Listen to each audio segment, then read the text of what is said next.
Hi, to configure sound settings on your OnePlus Nord free, we will need to open Settings, then go in the Sounds and Vibration tab, and the first thing we can see is Live Caption.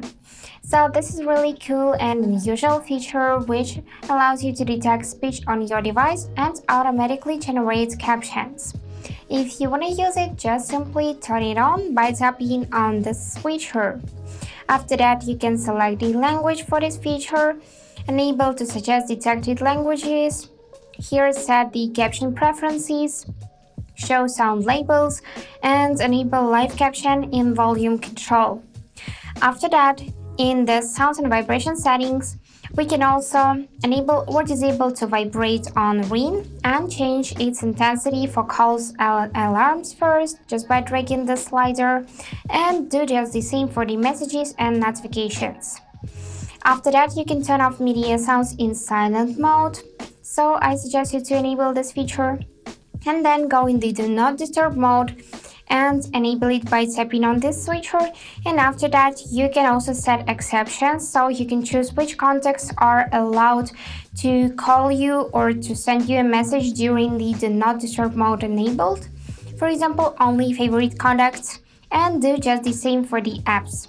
So apps in the exceptions list are allowed to interrupt do not disturb mode. Just tap on the switcher to enable one of the apps. Also, this is really cool feature for repeated calls. So repeated calls from the same number within 3 minutes will not be silenced. And also you can silence media when do not disturb mode is on.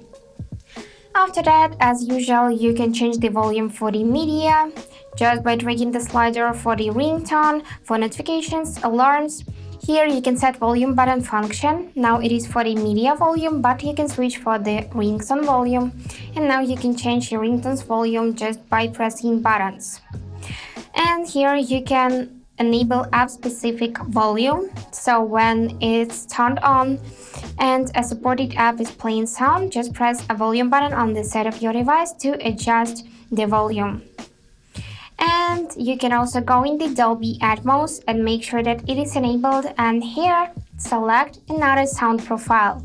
We have 4 options: Smart, which adapts to different media content, Movie for cinematic experience, Gaming, as if you were at the esports arena, and Music. Balanced and rich sounds, perfect for music. So you can go also in the haptics, and here change the system haptics intensity by dragging the slider, or you can disable them at all. So you won't feel feedback for touches, swipes, and any other things. And yeah, that's it how it works. So I hope this video was helpful, and thank you for watching.